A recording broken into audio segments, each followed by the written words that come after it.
Bueno, pues bienvenidos y hoy tenemos un martes más de Discípulos del Mesías Yeshua. Estamos viendo enseñanza práctica que tiene que ver con nuestra identidad, tanto en nuestra relación con Dios, como en la familia, como en la Quejilá, como para con el mundo. Y en este martes toca el tratar algo que tiene que ver con nuestra identidad o nuestra forma de relacionarnos con el mundo, con los no creyentes, ¿sale? Entonces le hemos puesto por título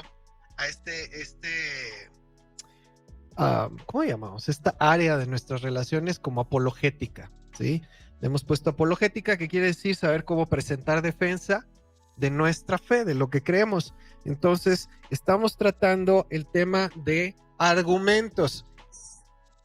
La semana pasada estuvimos viendo algunos argumentos, ya vimos 2 argumentos, ¿sí? Que se usan para nuestra manera de creer, nuestra manera de vivir, nuestra fe, ¿sí? Hablamos de 2 argumentos y hablamos antes de otro tema que tiene que ver con la verdad.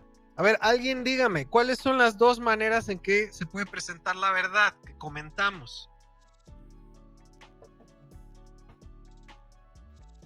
2 maneras o 2 subjetiva formas. y objetiva. ¿Allá dijeron? Subjetiva y objetiva. Gracias, Ibis. Muy bien. La verdad puede ser subjetiva o puede ser objetiva. Eso lo comentamos en nuestra primera clase de apologética, ¿sí? Puede ser subjetiva cuando depende de mi percepción, mis experiencias, lo que yo creo, lo que yo pienso. Algo para mí puede ser real, porque yo lo he vivido, yo lo he experimentado, y esa misma verdad que para mí es real, para alguien más puede ser no real, pues a ti te pasó, tú lo viviste. Entonces es una verdad subjetiva. Ahora, hablamos de que nuestra fe y nuestra experiencia con Dios mayormente es una verdad subjetiva. ¿Por qué? Porque es mi experiencia con Dios. Es la manera en que Dios se ha dado a conocer a mí. Es mi relación con Él, es mi trato con Dios. Entonces, es una verdad subjetiva. ¿Por qué? Porque está relacionada con mi percepción, con lo que yo he vivido. Ahora, eso es totalmente normal. Y la mejor manera, sí, a veces de compartir acerca de mi fe con otra persona es por medio de mi testimonio, lo que yo he vivido, lo que ha sido mi experiencia con Dios. Sin embargo, esa es una verdad subjetiva. Y va a haber personas que cuando escuchen mi testimonio, mi experiencia, mi relación con Dios, van a decir cosas como, bueno, esa es tu experiencia. Es lo que a ti te ha pasado. Eso es lo que tú crees. Y es subjetivo. Entonces, la manera en que presentamos nuestra fe y nuestra relación con Dios con una persona no creyente de manera, digamos, más irrefutable, firme, es con una verdad objetiva, no subjetiva. ¿Qué es una verdad objetiva? ¿Alguien que me quiera decir? No, respecto a todo. Vimos verdad subjetiva y verdad objetiva. ¿Qué es una verdad objetiva de acuerdo a lo que ya vimos? Las leyes de la gravedad. Se puede ver, se puede tocar. Todo esto es característica de una verdad objetiva. Pero ¿qué es una verdad objetiva? Aquella que no cambia, que es verdadera para toda persona, en todo momento, en todo lugar. Esa es una verdad objetiva, ¿sí? No depende de quién lo está diciendo o dónde o cuándo o en qué circunstancia. Siempre, para todos, en todo momento va a ser verdadero. Esa es una verdad objetiva, ¿sale? Como por ejemplo decíamos, pues la gravedad, ¿sí? Cualquier persona está sujeta a la gravedad. Entonces es una verdad objetiva. No depende de si crees en ella o no. No depende de cuál es tu experiencia. No depende de dónde vives. No depende de cómo te fue a ti. Ahora, mi relación con Dios y la manera en que yo me relaciono con Dios sí depende de mi experiencia personal, sí depende de la manera en que yo lo conocí, la manera en que yo fui relacionándome con él. Entonces todo eso es subjetivo, depende de mí. Y la experiencia, por ejemplo, tuya, Yuli, tuya, Hugo, va a ser distinta. Entonces, ¿va a tener elementos que son objetivos? Sí, pero mayormente es subjetivo a, pues esa es tu experiencia, ¿sale? Ahora, la manera en que presentamos una defensa efectiva, recuerda que vimos evangelismo y apologética y no son lo mismo. Yo puedo compartir acerca de la fe con mi experiencia y eso es subjetivo y no tiene ningún problema. Pero si yo quiero defender lo que yo creo contra un argumento, entonces tengo que buscar verdades objetivas, no pues a mí me parece, o yo creo, o a mí me sucedió, y entonces se vuelve algo completamente subjetivo, y pues con alguien que no cree, eso no va a tener el mismo impacto, el mismo efecto, ¿sale? Entonces dijimos, verdades objetivas, es lo que estamos buscando. Ahora, tratamos dos argumentos. El de la fe ciega, es que eso que tú crees es una fe ciega porque no es racional y tienes que creer sin cuestionar, sin pensar. Y ya debatimos, ya pues desarmamos ese argumento y tratamos el segundo argumento es que lo único que se necesita en la vida es ser sincero para estar bien. Y también ya tratamos ese argumento anteriormente. Ahora, les dejé una tarea y quiero saber quiénes hicieron esa tarea. Si de entrada preguntas cuál tarea, pues ya me dijiste, no la hiciste, ¿verdad? Entonces, ¿alguien me puede decir, yo hice la tarea? Eso, mi fiel esposa amada. ¿Alguien acá? Vivi también hizo la tarea, excelente. Bien allá en California, un aplauso. ¿Alguien más? Ok. Yo voy a seguir, pero yo no sé cómo esperas defender tu fe si no estás aplicándote a esto, ¿sale? Depende de cada uno qué tan preparado quieres estar para presentar defensa de tu fe, incluyendo para con los de tu propia casa, ¿sale? Si tú quieres que tus hijos o hijas en edad de preparatoria, universidad, tengan argumentos para sostener lo que creen, tú necesitas prepararte y conocer estas verdades objetivas para que se las puedas explicar a ellos y ellos puedan dar razón de lo que creen. Si no, cada quien sabe. ¿Ok? Entonces, Vivi, muy bien. Gracias. Y Estela, muy bien. Ok, pues miren, va a depender de cada uno, como les decía. ¿Qué tanto quieres aprovechar? ¿Y qué tanto, pues nada más te entra por una, te sale por la otra? O nada más, pues dices, oí algo acerca de... En realidad no sé de qué se trata, pero algo mencionaron. Tú sabes, ¿sale? Buenas noches. Yo nada más te expongo verdades objetivas que te pueden ayudar a presentar una defensa firme de tu fe y enseñarle a los de tu casa principalmente cómo presentar defensa de su fe. ¿Quieres comentar algo? ¿Mande? Sí, por favor. Ok, aquí sí me están escuchando. ¿Allá me escuchan? Sí.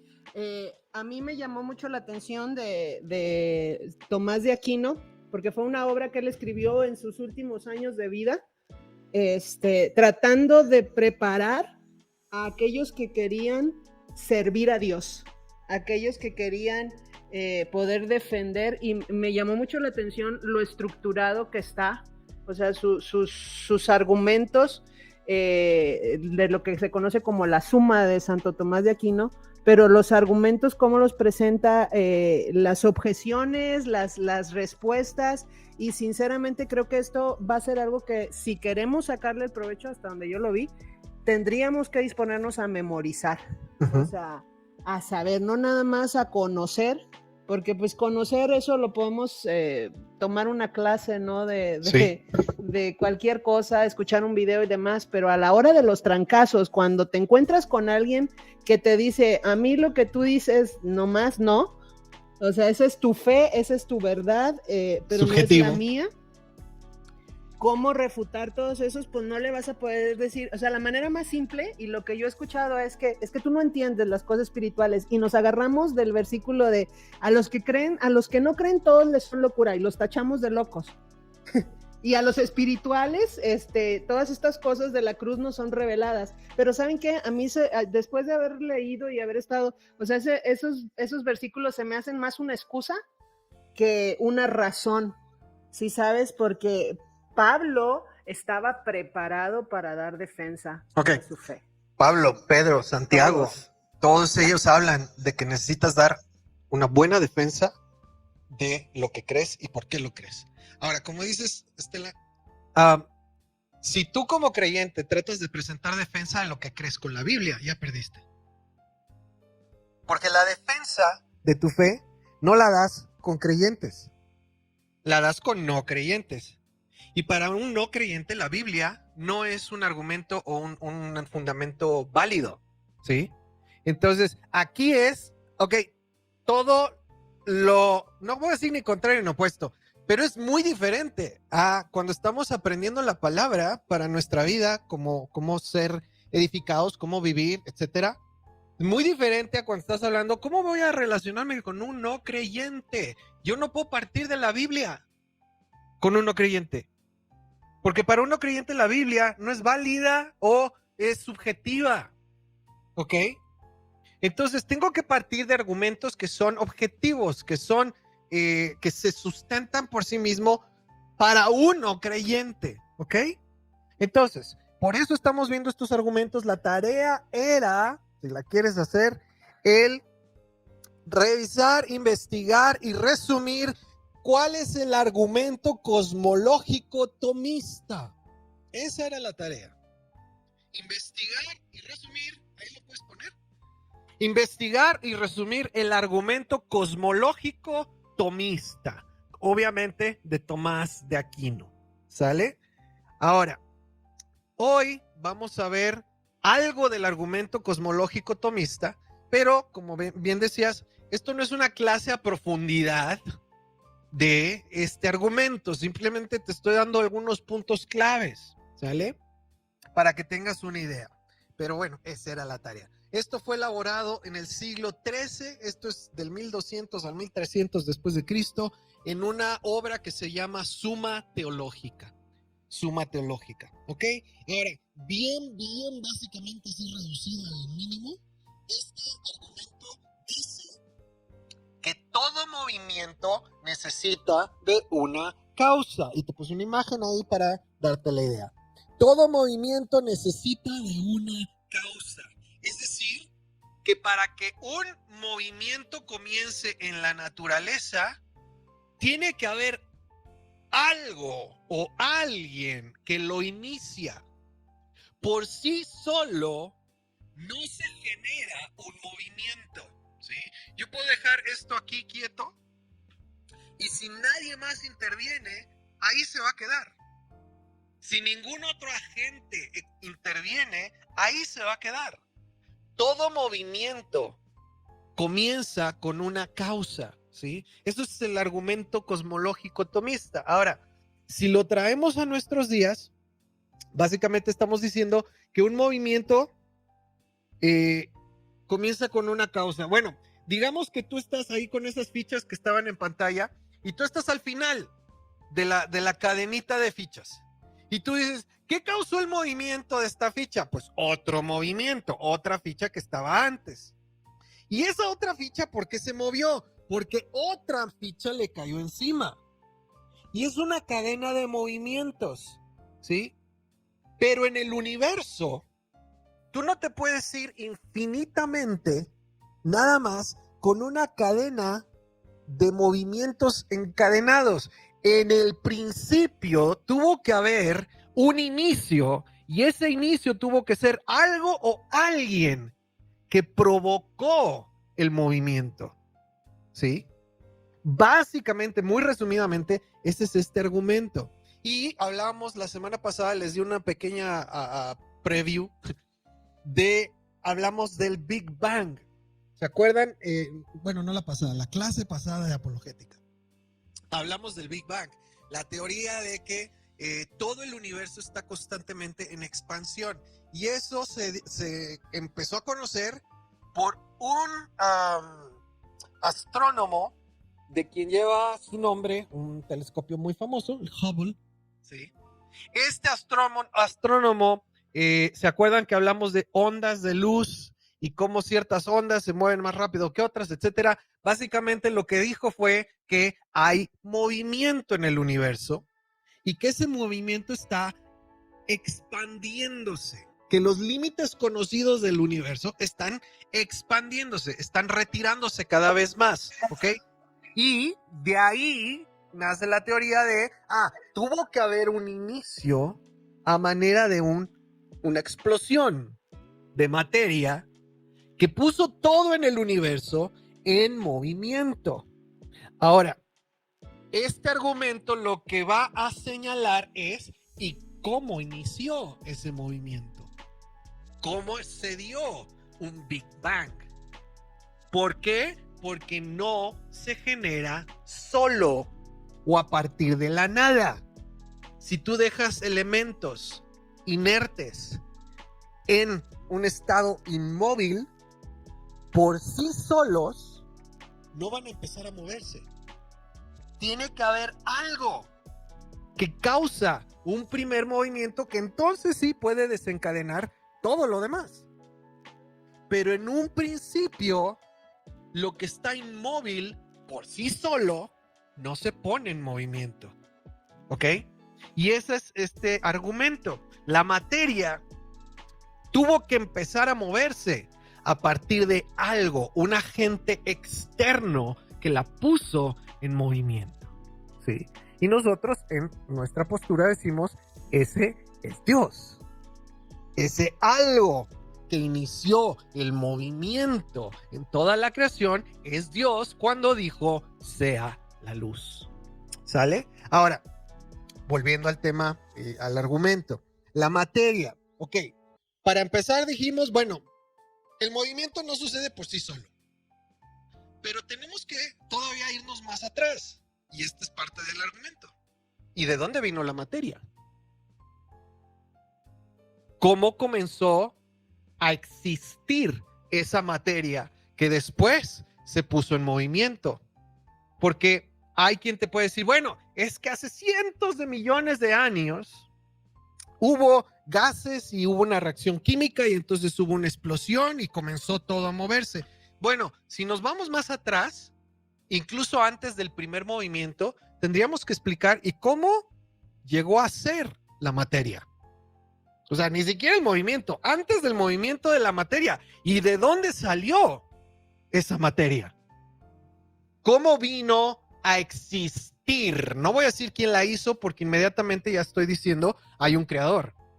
Y eso va a chocar con una persona que no reconoce un creador. Pero, ¿cómo llegó a ser la materia? ¿De dónde vino? ¿Sí? ¿Cómo comenzó a existir la materia? No comenzó su existencia y después su expansión por sí sola. Eso no es posible científicamente, ni siquiera no es comprobable. Que de la nada aparezca la materia y que de la nada esa materia se ponga en movimiento, contradice la ciencia misma. Y ni siquiera tengo que usar la Biblia. Contradice lo que es conocido y comprobado por la ciencia. La materia no existe a partir de la nada y no comienza su movimiento por sí sola. Tiene que haber en todos los casos un agente externo que crea la materia o la pone o la trae a su existencia y que después la pone en movimiento. Y ese es el argumento cosmológico tomista, en muy resumidas cuentas. Ahora, te voy a dar otro argumento para quien piensa de esa manera, ¿sí? O que se presenta de repente en las escuelas, etcétera. ¿Qué tienes ahí? ¿Alguien reconoce eso? Un motor. Y un motor tiene partes. tiene piezas, ¿sí? Ahora, ese motor no surgió de la nada. No se integró y se ensambló de la nada. Y además, si tú observas ese motor, sus piezas y su funcionamiento, puedes intuir que hay un diseño detrás de ese motor. No fue casualidad que de pronto existiera un motor, que sus piezas tuvieran un lugar exacto para generar un movimiento y cumplieran una función. Eso quiere decir que tuvo que haber un diseño para que ese motor exista y funcione, ¿ok? Ahora, ¿qué podemos sacar de aquí? Nada más, algo bien sencillo. Lo complejo. Algo complejo como un motor no proviene de algo que está inmóvil, para empezar. ¿Sí? Mira. A ver, yo no sé si estos les gustan a David. Mira que tengo acá. ¿Qué es esto? Son Legos. Tengo aquí un vaso con un montón de Legos. Ahora, yo no sé, si te fijas, desde que empezamos lo tengo ahí. Ahora, lo voy a poner acá. Y lo voy a dejar ahí hasta que terminemos el estudio. Vamos a ver si de la nada, eso que está ahí inmóvil, sin recibir ninguna fuerza ni interacción externa, por sí solo comienza a moverse. Uy. Pero si se mueve, lo reprendo. Espérate. No nada más que se mueva. A ver si de la nada sus piezas, por suerte, por coincidencia, empiezan a ocupar un lugar y se ensamblan. Y además se ensamblan por sí solas de tal manera que cumplan una función y revelen un diseño. A ver, las voy a poner aquí. Es más, ahí ya las moví. Y ya las moví, ya interactué con ellas. Pero las voy a dejar ahí, a ver. Si de la nada comienzan a moverse, integrarse, ensamblarse, revelan un diseño y cumplen una función. A ver si aquí en una hora. No, espérate. Las voy a dejar hasta el sábado. A ver si de aquí al sábado. Y alguien dice, no, pues es que no es suficiente tiempo. Bueno, me voy a esperar, las voy a dejar ahí hasta que me muera. No sé cuántos años de vida me dé Dios. A ver si de aquí a que me muera ya se movieron por sí solas. Se ensamblaron, cumplen un diseño, una función y comienzan a hacer algo. A ver si. Es más, le voy a dejar en mi testamento una nota a mis tataranietos para que vengan a ver si ya están haciendo algo. Espérate, es que no es suficiente tiempo. Bueno, millones de años si quieres. Lo inmóvil y lo inerte por sí solos no pueden generar movimiento. Tiene que haber alguien. David, ¿quieres usarlos aquí en la mesa? ¿Quieres usarlos acá? Con toda libertad. Ahí haz lo que tú quieras con ellos, ¿sale? Tiene que haber un agente externo. Ahí sí que siéntate, mijo, o como tú gustes, en el piso, donde quieras. Tiene que haber un agente externo con inteligencia. Y espérate, con voluntad, con una intención, para que entonces lo inerte, lo inmóvil pueda ser usado para dar forma a algo mucho más complejo. ¿Ok? ¿Se entiende hasta ahí? Algo inerte, algo inmóvil, por sí solo, no va a convertirse en algo complejo, con diseño y funcional. Y ese es otro argumento. Ahora, y todavía no nos vamos más atrás. ¿Cómo llegó a existir eso inerte? ¿De dónde vino ese Lego? No, pues de la fábrica. ¿Ok? ¿Y de qué está hecho? De plástico. ¿El motor de qué está hecho? De piezas de metal y plástico y otras cosas. ¿Y de dónde vino esa aleación de metal? Bueno, pues vino de minerales de la tierra. Hierro, no sé qué otro, alguien que me ayude, pero aluminio. Ok. ¿Y de dónde vino todo eso? De la tierra. Ahora pregunto, ¿cómo se extrajo de la tierra? Alguien lo tuvo que detectar e intencionalmente extraerlo. Y después, intencionalmente, tuvo que idear cómo hacer una aleación, meterle diseño con inteligencia y empezar a crear esas partes, ¿sí? ¿Quién procesó esos materiales? ¿Quién diseñó ese motor? ¿Quién diseñó el proceso para extraer y hacer las aleaciones de esos metales? Allí hay un proceso también. ¿Quién lo ideó? ¿Cómo se le dio forma a esos materiales? Hace 50 años, que es lo que vamos a cumplir de vida. Hace 50 años, la complejidad de las piezas que existen para construir objetos era mucho más rudimentaria que la que hay hoy. Hoy se puede llegar a un nivel de nanómetros, no, ¿cómo se llaman? Bueno, es de la nanotecnología, pero la unidad de medida, ¿sí? Es ya casi a nivel atómico, ¿ok? Ahora, ¿cómo se dio ese proceso? ¿Cómo se ensamblaron esas partes? Y, ok, ya tienes un motor hecho. Micrómetros, ok. Ya tienes un motor hecho, perfecto. ¿Funciona? En teoría, sí. En teoría.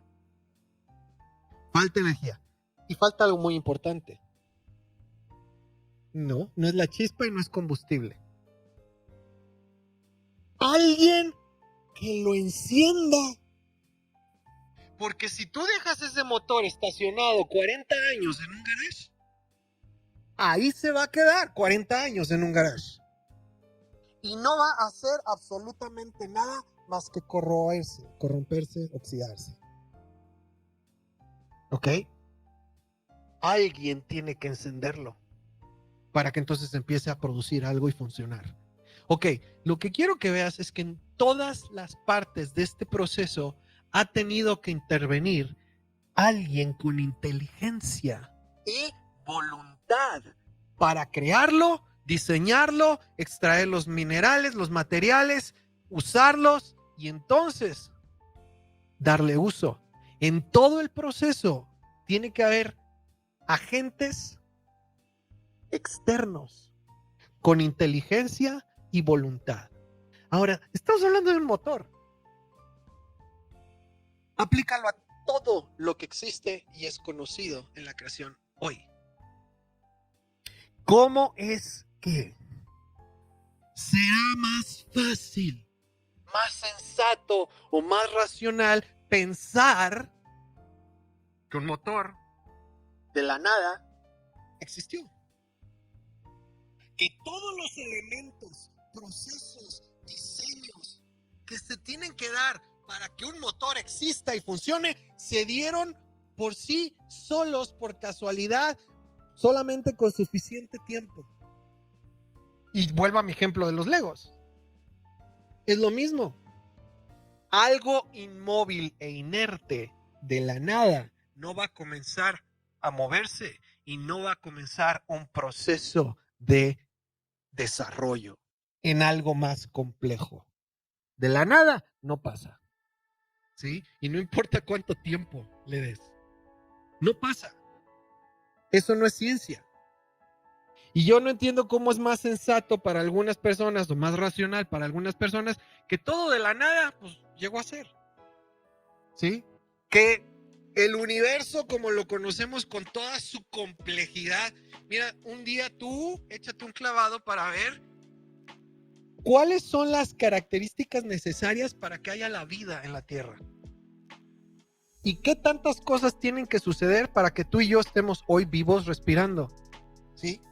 Nada más en cuanto a la distancia del Sol, en cuanto a la complejidad de la atmósfera, en cuanto a la temperatura adecuada, ideal que hay en la Tierra para que haya la vida. Tú te vas a Marte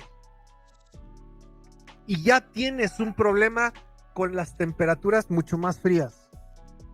Que todavía dices, bueno, están dentro de un rango, así como en el invierno siberiano. Ok, vete a Venus, no se puede. Vete a cualquier otro planeta conocido del sistema solar, no se puede. No se diga del universo conocido, ¿ok? Que haya vida aquí, que tú y yo estemos vivos aquí, requiere una serie de condiciones pero tan específicas y tan complejas como para pensar que de la nada, algo inmóvil, inerte, de la nada comenzó a moverse, de la nada comenzó a desarrollarse progresivamente, complejamente, hasta llegar a donde estamos hoy. Eso es de locos. Y eso es lo que se propone.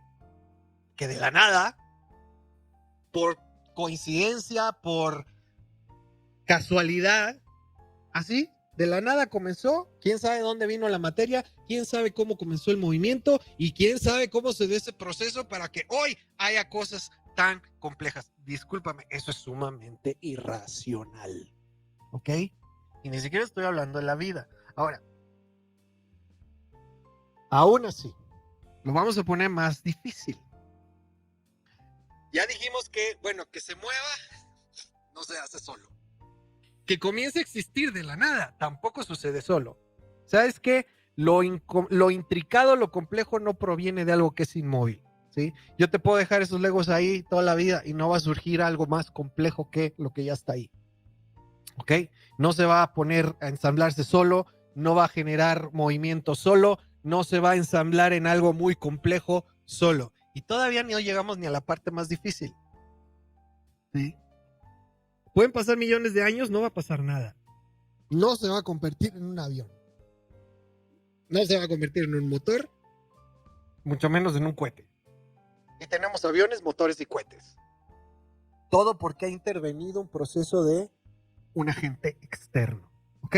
Ahora, ese no es ni siquiera el problema más grande que tiene que abordar esa ideología, esa teoría, esa corriente de evolución. El problema más grande no es ni el movimiento, ni el diseño o inteligencia. El problema más grande es el origen de la vida.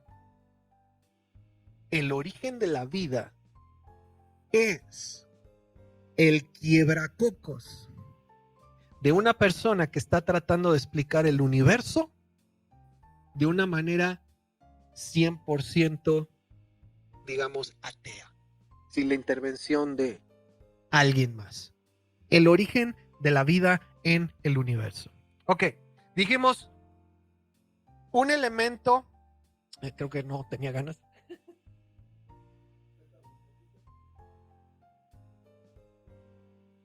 Dijimos, algo inerte, algo que no tiene movimiento, no va a resultar en algo complejo y en movimiento, ¿sí? Pero, además, esto no tiene vida, ¿sí? Estos pedacitos de plástico no tienen vida, están inertes, ¿sí? No hay vida aquí. Entonces, ni hay movimiento por sí solo, ni hay diseño por sí solo, y no hay vida por sí sola. Esto por sí solo lo puedo dejar millones de años y no va a cobrar vida, ¿ok? Ningún elemento inerte en el universo por sí solo puede generar vida. No sé si se entiende. Ningún elemento inerte en el universo por sí solo puede generar vida. ¿Ok? Y te estoy hablando de ciencia. No estoy hablando de fe, estoy hablando de ciencia. ¿Cómo es que se produjo el primer organismo vivo en el universo? ¿Cómo? Y esa es otra cosa que sin la intervención de un agente externo vivo no se puede explicar. ¿Sí? ¿No se puede explicar? Sí, Javier. Uh-huh.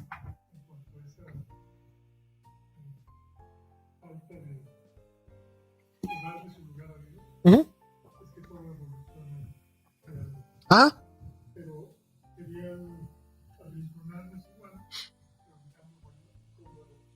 No.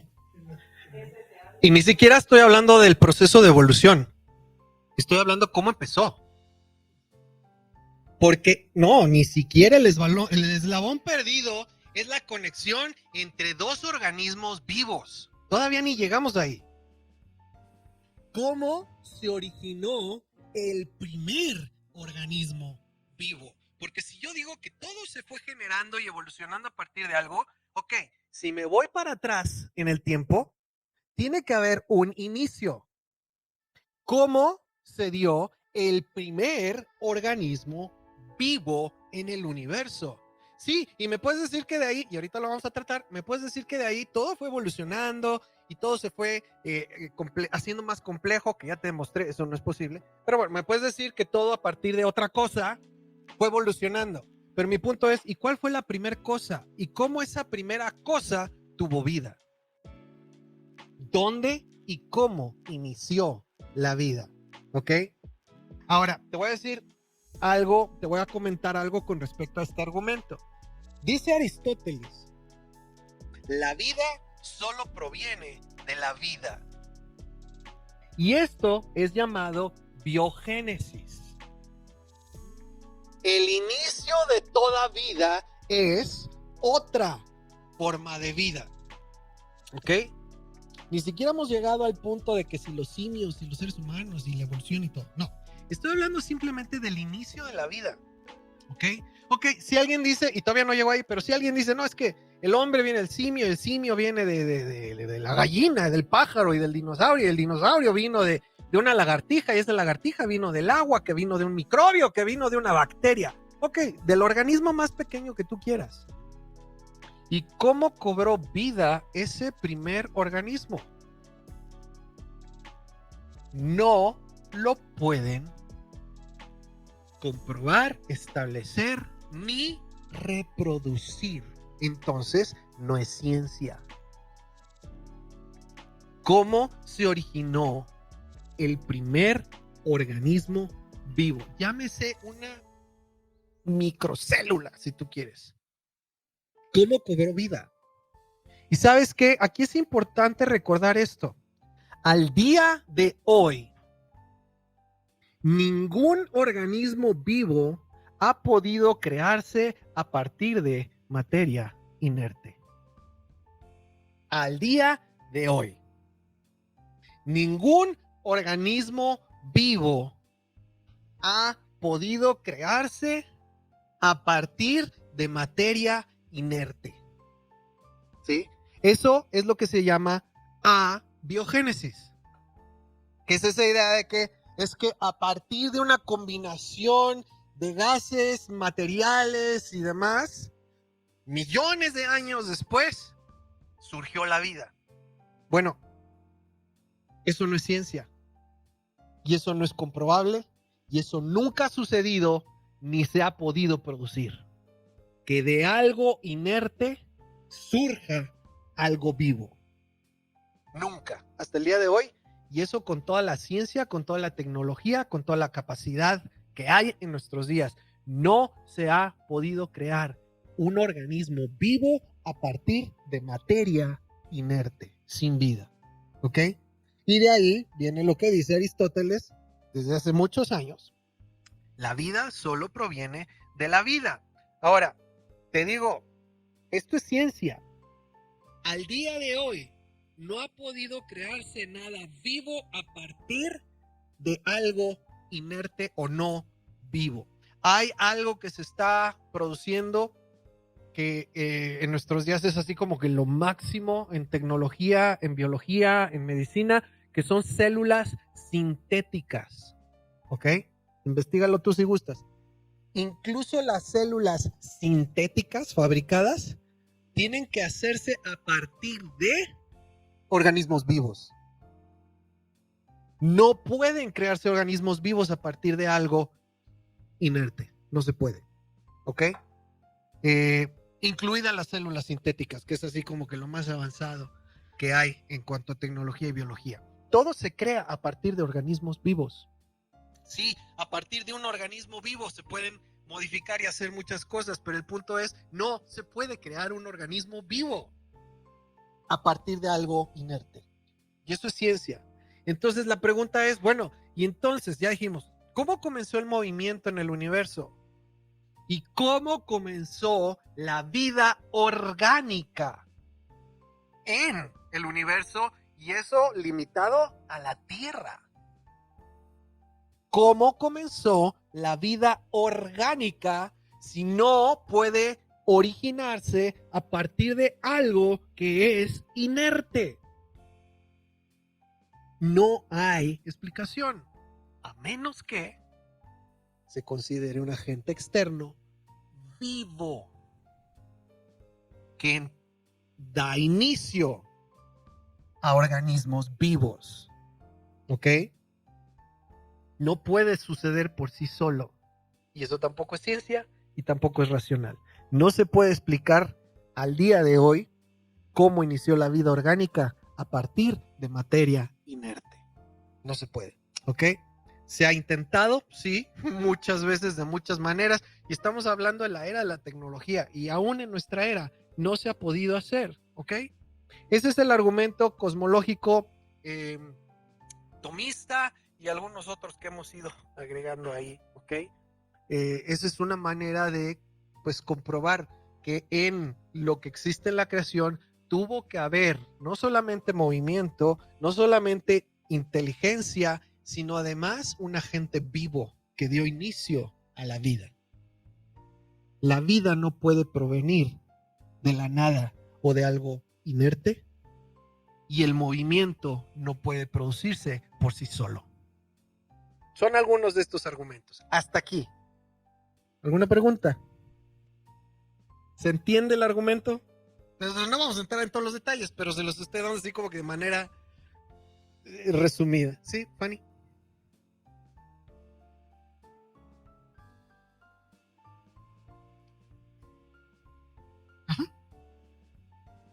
A, biogénesis. Biogénesis quiere decir que toda la vida comienza a partir de otra vida.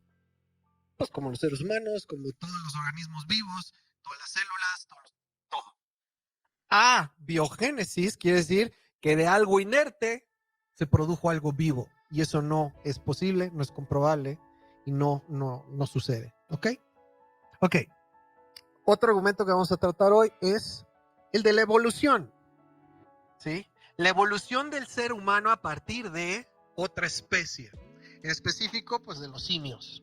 ¿Vale? No son monos, los monos son otras cosas. Los monos son los de cola larga. ¿Sí?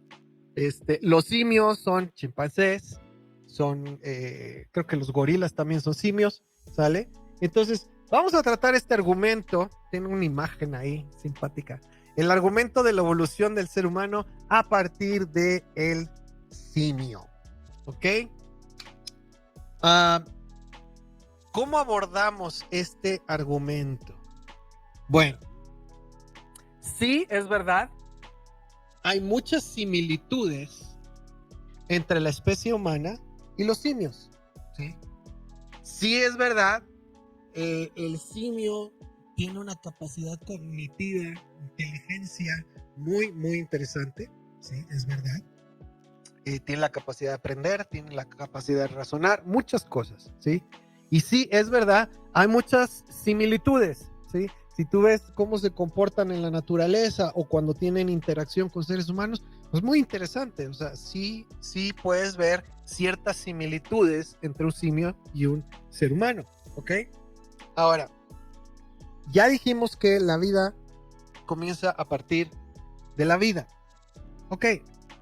Ahora estamos hablando de esta teoría de que un ser sumamente complejo, como es el ser humano, fue evolucionando a partir de organismos mucho más simples. Una célula, ¿sí? O ya ves todo el caminito que te ponen en la cadena evolutiva, ¿no? Que la gallina y que la lagartija y que ya creció y que ahora hasta llegar a un simio y de repente el simio se brinca a la especie humana. Y mira, yo pensando en eso digo, hay tantos argumentos que puedes usar. Ok, decíamos del eslabón perdido, ¿no? ¿Por qué está perdido? Pues porque no lo hay. ¿Cómo es que brincó la especie humana del último espécimen o especie de simio? ¿Sí? ¿Cómo hizo ese brinco? Y otra cosa, si hizo el brinco de una especie de simio, entonces ¿dónde están todas las subespecies? Y al día de hoy, digamos, bueno, si mi, no sé, tatarabuelito fue un simio, entonces yo entendería que todos mis papá, abuelito, bisabuelito y tatarabuelito fueron una mezcla de simio con ser humano. Desde simio hasta ser humano. Pero la verdad es que no hay todos esos eslabones que hacen la unión de la especie de un simio a la especie de un ser humano. ¿Dónde están hoy esos seres intermedios?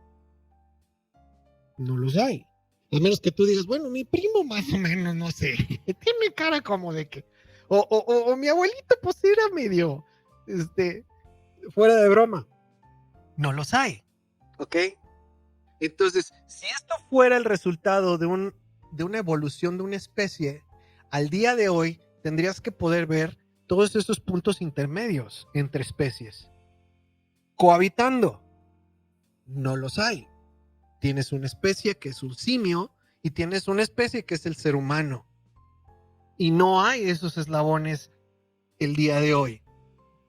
Solo en dibujitos, en teorías, pues agarré estos huesos y de aquí yo dije, no, pues este es el intermedio y este es el intermedio.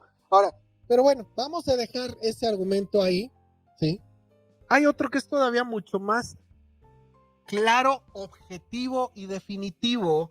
Y este argumento que pone en problemas esa teoría de la evolución no tiene ni 10 años. ¿Ok? Esto es reciente. Y es muy, muy interesante. ¿Ok? Hace... esto fue en los 90s, creo. Todavía se decía cuando empezaba a investigarse el genoma humano. Vamos a hablar de ADN. El genoma humano. ¿Sí? Bien básico es el genoma humano, sin meterme en detalles porque ni soy científico, pero genoma humano es básicamente el mapa de caracteres, cromosomas, proteínas que identifican a un ser vivo. Hija, ¿tú lo viste? ¿Sí? ¿Lo puedes explicar mejor? ¿Sí es eso? Así bien simple. Ok. Ahora, si no me regreso.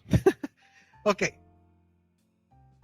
A principios de el empezar a investigar la cuestión del ADN humano, se hablaba de que había muchas similitudes en el ADN de un ser humano y de un simio. Se decía que incluso era hasta un 98% igual el ADN de un ser humano al ADN de un simio, ¿ok? Y que solamente ese 2% era el que hacía la diferencia de que tú fueras un simio o fueras una persona, ¿ok? Imagínate, 2%. Por ese 2% la libramos, ¿sí? Pero tenemos 98% igual que los simios. Bueno, esa era la idea que se manejaba, pero aunque sí hay parecido, sí hay ciertas similitudes en el ADN, el Homo sapiens, como se conoce hoy y como se sabe hoy con respecto a su ADN, es una especie singular y es única. ¿Ok? Todo lo que se ha logrado, por ejemplo, en cuanto a tecnología, en cuanto a ciencia, en cuanto a arquitectura, por decir, ingeniería, las artes, son características únicas de la especie humana. Tú puedes pensar en la especie más próxima, digamos los simios, y no tienen ese desarrollo en cuanto a estas áreas que acabo de mencionar: tecnología, ciencia, arquitectura, medicina, ingeniería, artes. No las hay. Entonces, el ser humano, el Homo sapiens, es una especie única. Pero vamos al tema del ADN. El evolucionismo, que es el que dice que el ADN fue evolucionando y mutando y pasamos por el simio hasta llegar al ser humano, no puede explicar cómo una mutación en el ADN pudo dar lugar a la conciencia, pudo dar lugar a una inteligencia compleja que no la hay en un simio. ¿Cómo pudo dar lugar esa mutación en el ADN a la responsabilidad moral o a la espiritualidad? ¿Cómo es que un 2% de diferencia en el ADN hizo que un ser fuera consciente, inteligente, responsable y espiritual, a diferencia de otro más abajo en esa cadena evolutiva? No se puede explicar. Pero lo que te comentaba, y esto es muy importante, hace algunas décadas decían, no, es que el 98% del ADN humano es igual al de los simios. Hoy, gracias a los avances en la tecnología, la medicina y la biología, hay una herramienta que se conoce como la genómica blasting. Si quieres investigar más, genómica blasting. Y gracias a esa herramienta para conocer, entender el ADN, genómica blasting, se analizó el porcentaje de alineación en las secuencias del ADN de un chimpancé y un ser humano. Esta es una investigación. Aquí tengo los dos cabezas, que son Jeffrey Thomas de la Universidad de Idaho, Jeffrey Thomas, y Jerry Bergman de la Universidad de Wayne en Michigan. ¿Sí? Son los que iniciaron con esta investigación usando la genómica blasting, analizando el porcentaje de alineación en las secuencias del ADN entre chimpancés y seres humanos. ¿Sabes qué descubrieron? Que en todos los cromosomas, el porcentaje promedio de similitud entre un ser humano y un chimpancé es menor al 70%. Menor al 70%. Ahora, alguien diría, bueno, pero pues del 98 al 70 todavía es mucho. Ese no es el punto. Ese no es el punto. ¿Sabes cuál es el punto? Ok. Son 1000 millones de letras de ADN distintas. 1000 millones de letras o cadenas de ADN distintas entre el ADN humano y el ADN de un chimpancé. 70%. Ahora, aquí está el detalle que pone de cabeza la teoría de la evolución. En el tiempo que se supone que se tardó en evolucionar la especie más próxima de los simios al Homo sapiens, en ese tiempo no es posible que haya surgido y por casualidad esa variación en la información genética. Es decir, que de un simio a un ser humano se pase de una variación del 30% en su ADN en el tiempo que se supone que sucedió, no es posible. No pudo haber mutado tanto el ADN de un simio genéticamente hasta llegar al genoma humano en el tiempo que se supone que sucedió esto. No es posible. ¿Sale? No sucede. Y además, eso es nada más lo que se conoce hasta hoy. Y ya de hace unas décadas donde decían, no, es que el 98%, ahora el 70%, pues espérate a ver qué descubren todavía más. Que no es como decían que era. ¿Ok? Ahora, eso no es todo. O sea, ya con eso tienes para decir, ¿sabes qué? El tiempo que se supone que duró la mutación del ADN de los simios a los seres humanos no puede haberse dado esa mutación del 30% en el ADN en el tiempo que se supone que mutó. No es posible. ¿Ok? Científicamente no es posible. Pero ahí te va otra todavía más difícil. Y tiene que ver con la información que hay en el ADN. Sin entrar tanto en detalle, lo más sencillito, lo más así entendible. El ADN tiene la información necesaria para fabricar proteínas. ¿Ok? Todo en nuestro organismo está hecho a partir de proteínas. ¿Sale? Son proteínas del organismo. Y el ADN es la información necesaria para que esas proteínas realicen todas las funciones que son necesarias para que tú estés vivo. ¿Sí? O sea, esas proteínas son los que te mantiene vivo.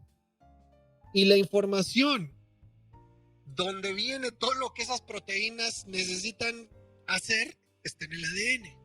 ¿Ok? Ahora, si los seres humanos y los simios son casi idénticos, como dicen, eso querría decir que además de tener un ADN casi idéntico, que ya vimos, no lo hay, también deberíamos de tener conjuntos de proteínas casi idénticos, no nada más similares, casi idénticos. Esos conjuntos de proteínas se llaman proteomas. Proteomas. ¿Ok? Entonces, además del ADN, si venimos de la misma especie y tenemos tan poca diferencia, la cadena de proteínas en un chimpancé y en un ser humano tendría que ser casi idéntica. ¿Sale?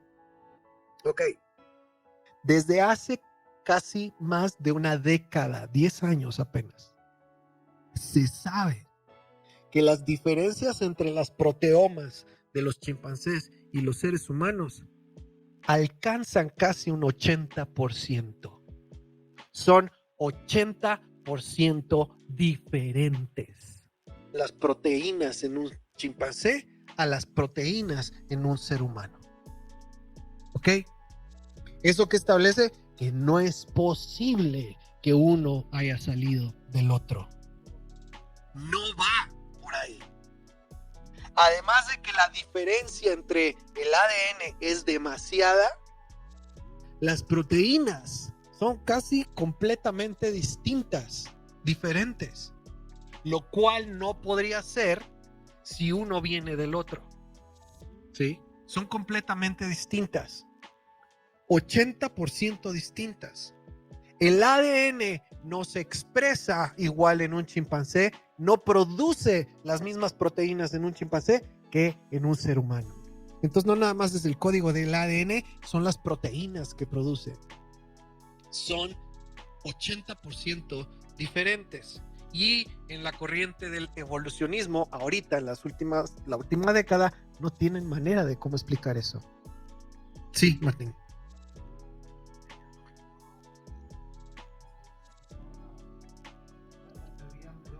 Ajá.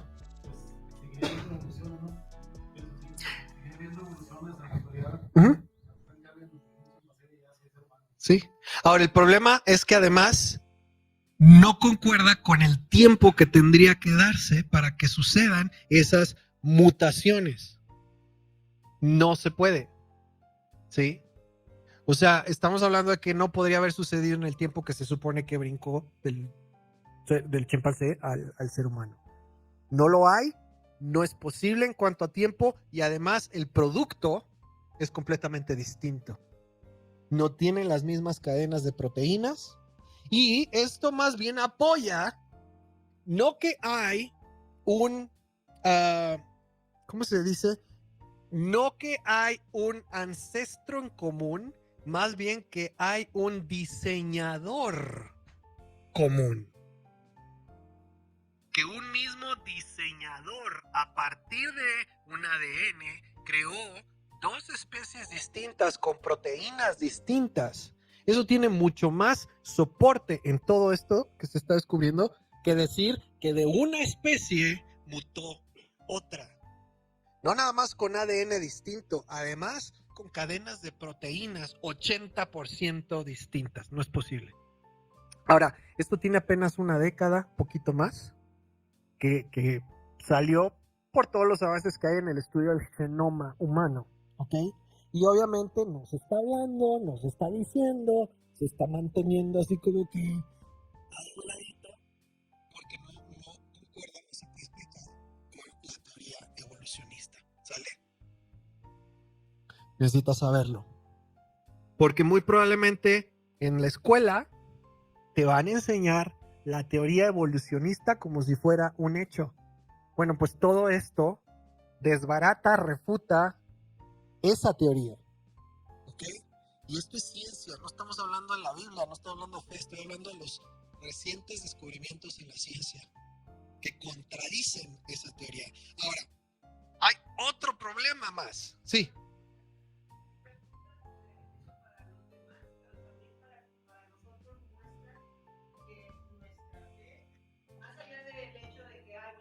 ¿Se escucha? ¿Lo tienes prendido?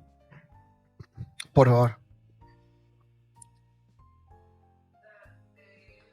Estoy diciendo que todo esto es para los demás, ¿no? O sea, que tú dices, ¿cómo voy a poder llegar a decirle a alguien que cree todavía todas estas cosas? O que no cree en que hay un creador, no cree que haya algo que hizo, donde inició todo, pues. Eso es para los que están afuera, pero también para nosotros como creyentes, tiene que mostrarnos que nuestra fe tiene base. No está basada nada más en, un día yo estaba en mi cuarto y sentí una presencia y Dios me tocó y lloré y desde ese momento soy una nueva criatura y Dios hizo algo nuevo en mí. Eso es parte de, pero también tiene que poder darnos esa firmeza de decir, ¿sabes qué? Lo que yo creo es algo que tiene sustento. Claro que sí. Es algo que tiene argumentos bastante sólidos, objetivos, firmes. Y entonces puedes sentirte más seguro de lo que estás creyendo. Y son comprobables incluso afuera, científicamente hablando. Porque afuera hay un mundo que te está diciendo, estás loco por creer en Dios. Estás loco por tratar de buscar a Dios. Estás loco, o sea, te lavaron el cerebro. La religión te hizo un coco wash y creer en tu Dios y creer que Dios te creó y que Dios hizo todo. O sea, ¿dónde entra la lógica y el pensamiento en esto, no? Ahora, el asunto es que viendo todas estas verdades objetivas, sustentadas, científicamente comprobables, yo digo, pues estás más loco tú. O sea, ¿cómo con toda esta evidencia puedes pensar tú en algo random, aleatorio, causal, así, por casualidad, o sea, y que no tiene sustento ni explicación? Y con todos estos argumentos te estoy dando varios puntos. Martín y luego Javier. En la escuela. Prende ese. Ajá.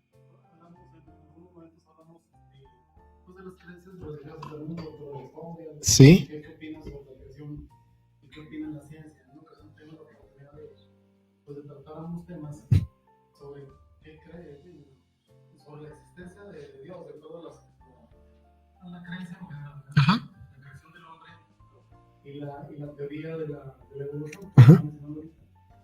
Yo aquí lo que les contaba a mis alumnos decía, hay que tener nada más aquí cuidado en qué clase te van a preguntar. Ajá. Te preguntan en historias, por ejemplo, por la evolución, pues vas a dar una teoría de la evolución tal como se conoce. ¿Por qué? Porque das tu teoría, seguro tu creencia religiosa, te van a decir que está mal. Sí, no puedes sustentarla con tu creencia. En el caso contrario, hablando de las creencias y todo, de la creación, pues tenemos un sustento sobre nuestra propia creencia y la creencia de nuestra creación, podemos una orientación y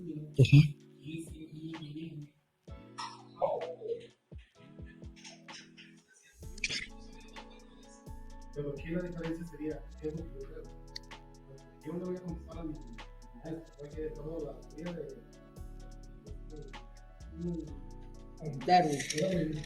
él dijo que era así, pero yo le conté algo que fascinó con él, pero que sabes, ¿cuál es tu opinión? Es una de acuerdo a la creencia. Sí. Si lo vemos en la historia, en otras cosas, ¿qué dicen así? ¿Qué dicen la? No, en este caso. Hay dos verdades.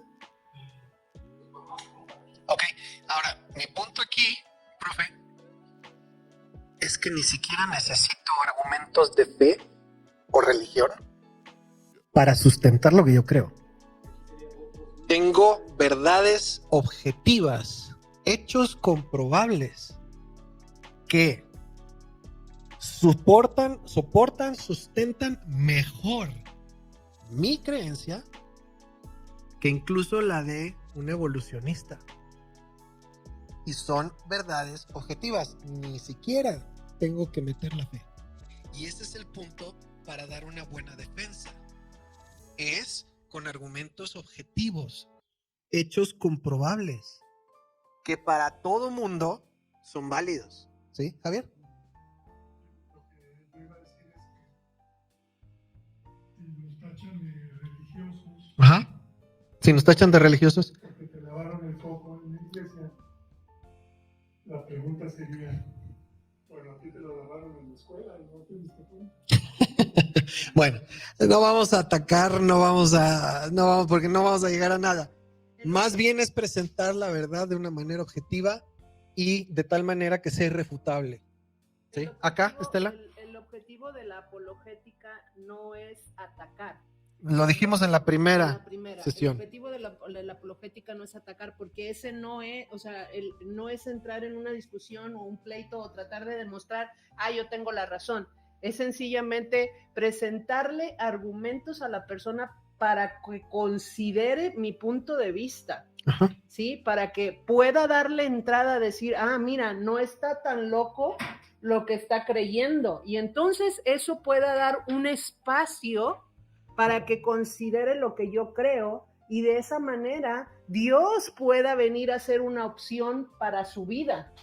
Y entonces esos argumentos que estaban tan fuertes en su vida, en su mente, en su corazón, puedan bajar de nivel y entonces Dios pueda venir a hacer algo a través de su espíritu. Okay. Pero ese es nada más como el objetivo, ¿no? Siempre tenerlo en mente y recordarlo. Mi punto es que para dar una razón del por qué yo creo lo que creo, en este momento ni siquiera tengo que hablar de los argumentos religiosos o de mi fe. Estoy hablando simplemente de hechos científicos comprobables, ¿sí? Y de cuestiones que son observables por todo el mundo. Ya te di movimiento, ya el origen del movimiento, ya hablamos de lo complejo que viene de algo más sencillo, ya hablamos de la cosmológico tomista, ya hablamos de el ADN en la cuestión de la evolución. Y quiero terminar con una cosa más con respecto a este tema de la evolución a partir de los simios. Hay otro problema en la teoría evolucionista. El ADN, tuyo, mío, de todo mundo, contiene la información necesaria, ya dijimos, para fabricar esas proteínas. Y esas proteínas son las que nos mantienen vivos. ¿Sale? Ahora, hay un problema con la teoría de la evolución a partir de los simios o cualquier clase de evolución. Y es la degeneración del genoma humano. La degeneración del genoma humano. Eso completamente desbarata la teoría de la evolución del simio y la teoría de la evolución del ser humano. ¿Sí? La degeneración del genoma humano. ¿Qué sucede? Cada vez que una célula, a ver, esto es biología básica, medio me acuerdo, Taité, si me equivoco me corriges. Para que una célula se multiplique, se divide. ¿Hasta ahí muy bien? Ahora, las células se van dividiendo y entonces lo que sucede es que van apareciendo mutaciones. Conforme las células se dividen y se dividen y se dividen, aparecen mutaciones. Ahora, de ahí es de donde sacan toda la serie esta de los X-Men. Y dicen, es que salió una mutación y esta mutación, no sé, le salen garras y esta otra mutación se hace pájaro y lo que tú quieras. Bueno, eso además de científicamente inexistente, no es como suceden las mutaciones. Las mutaciones son errores en la división celular, ¿sí? En el ADN. Y estos errores a la hora que se van dividiendo las células, estas mutaciones que se producen, se van acumulando en la instrucción genética, en el ADN, ¿ok? Entonces, acuérdate, tu ADN es como tu hojita, tu código, donde está toda tu información, todo lo que tienen que hacer tus proteínas, etcétera. Conforme tus células se van dividiendo, esa información se va corrompiendo, ¿sí? Haz de cuenta que es como un programa de computadora que después de 4 años de repente ya no funciona bien. Se corrompió. Bueno, por darte un ejemplo así medio. La información en nuestro ADN, conforme se van dividiendo esas células, va mutando, es decir, va teniendo errores y esos errores se quedan en el código del ADN o el genoma humano.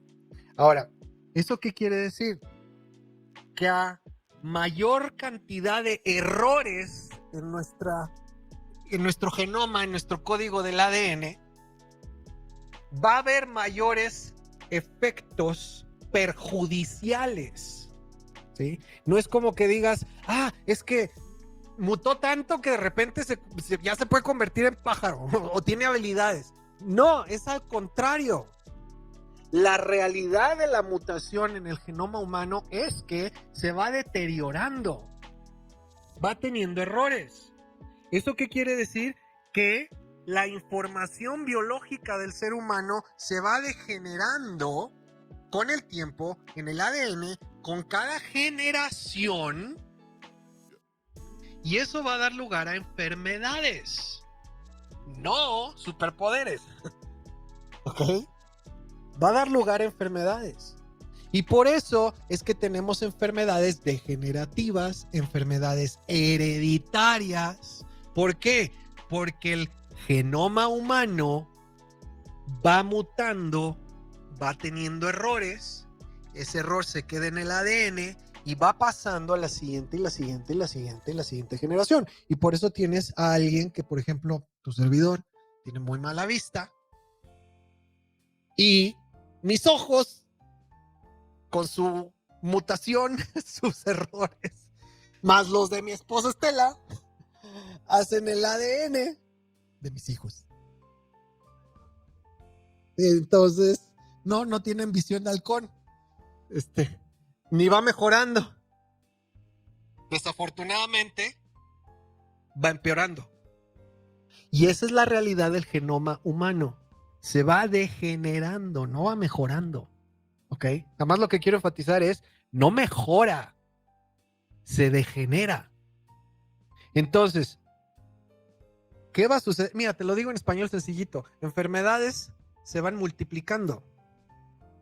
Enfermedades en una familia, en las generaciones, va a irse haciendo más presente, va a hacerse más complicado, va a hacerse peor, porque nuestro genoma humano no va mejorando, va empeorando, se va degenerando, ¿ok? Y esto es ciencia. Esto es el estudio del genoma humano. Ahora, la mayoría de esos errores son perjudiciales, no benéficos, y van a dar lugar a enfermedades. Ahora, ¿qué dice la evolución? La evolución dice que todas esas mutaciones negativas tendrían que irse eliminando poco a poco, de manera natural, para que los seres que siguen vayan evolucionando mejor. Que esa mutación en el ADN, en el genoma humano, tendría que ir mejorando. Solo así puedes partir de un simio y terminar con una persona. ¿Qué sucedió? Que esas mutaciones con el tiempo fueron mejorando la especie, fueron mejorando el genoma. Y lo que tenemos hoy es la realidad de que sucede exactamente lo opuesto. El genoma se va degenerando, no mejorando. Y el proceso natural, o le llaman la selección natural, no puede, a un ritmo suficientemente rápido, mejorar el genoma. ¿Sí?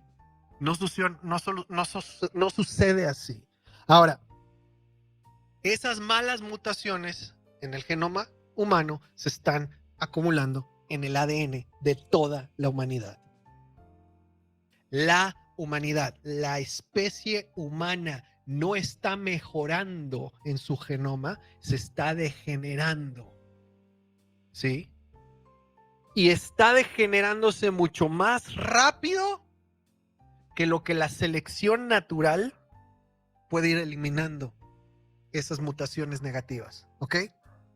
Durante la mayor parte de la historia registrada, el genoma humano se ha ido degenerando, no progresando. Y eso básicamente le da el traste a la teoría de la evolución. Porque no estamos evolucionando mejor, sino peor. Y eso es en toda la historia registrada del genoma humano. No está mejorando, está degenerando. ¿Ok? Esto lo puedes ver en un estudio de John Stanford, que es un genetista en Estados Unidos.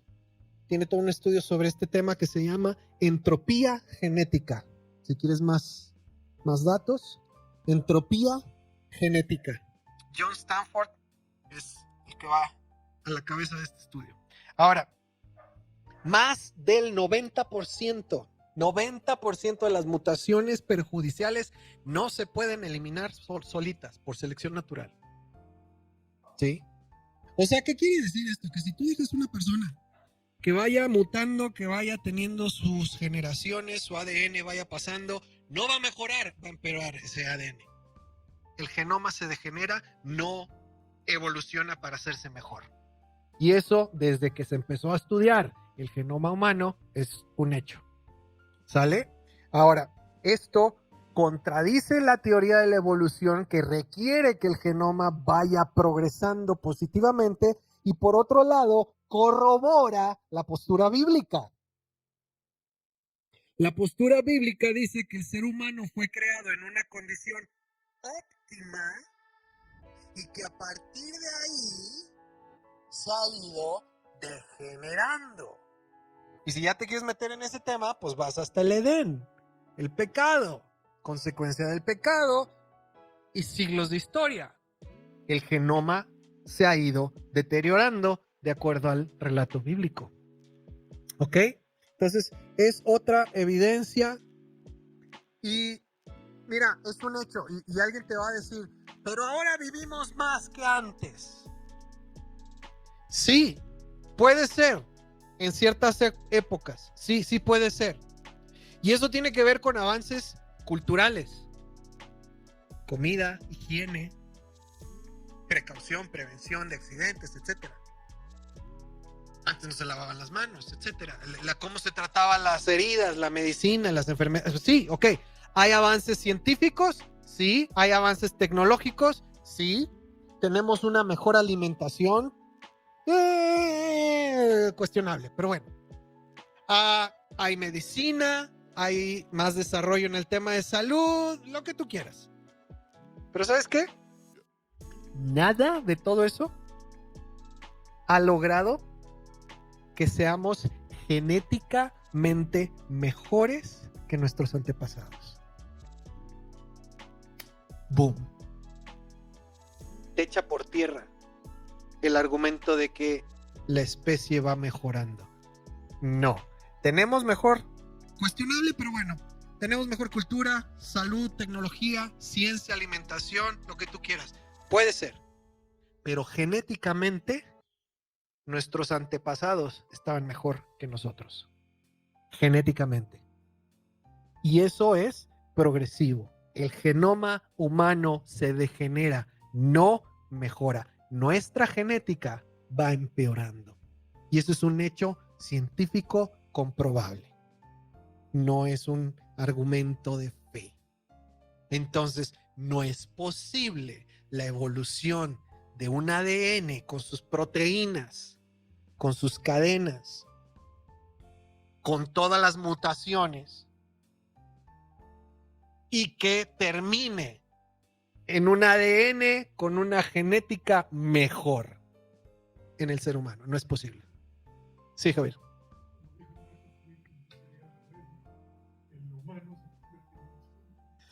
No, porque son especies completamente distintas.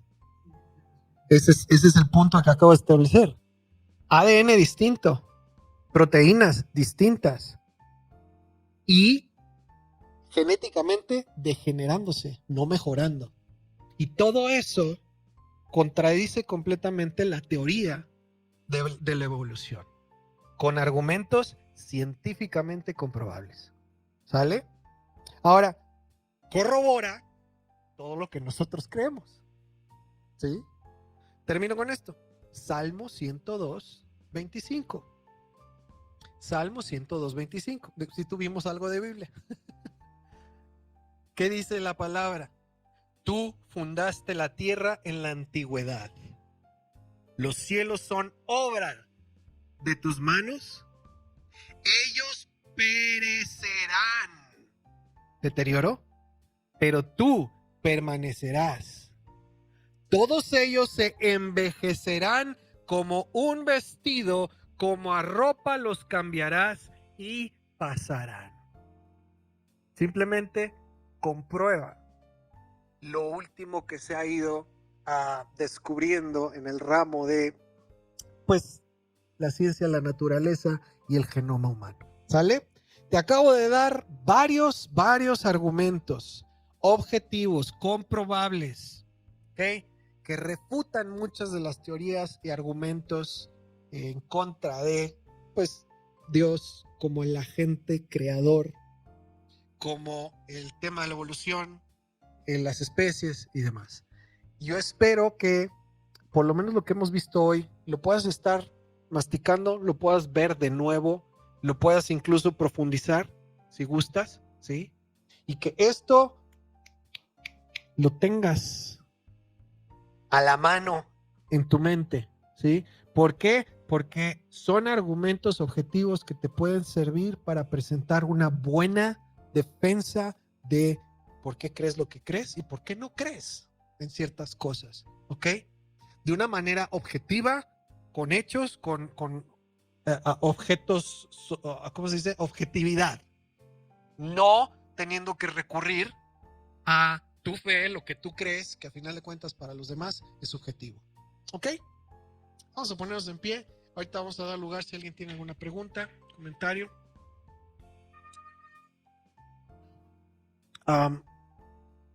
Yo sé por mi hija que muchos de estos temas se abordan en diferentes carreras, en diferentes estudios, ¿sí? Y está bien, o sea, no estamos hablando de que vamos a vivir o que nuestros hijos van a vivir en una burbuja, para nada, ¿sí?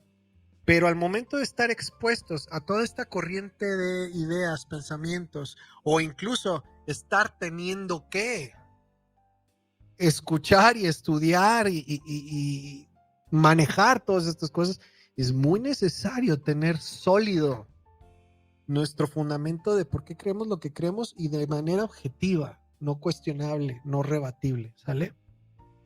Padre eterno, yo te pido que todo lo que hemos escuchado hoy, Señor, sea de utilidad al momento de presentar defensa de nuestra fe, nuestras convicciones. Yo te pido por todos los que han escuchado esto, lo que se ha comentado.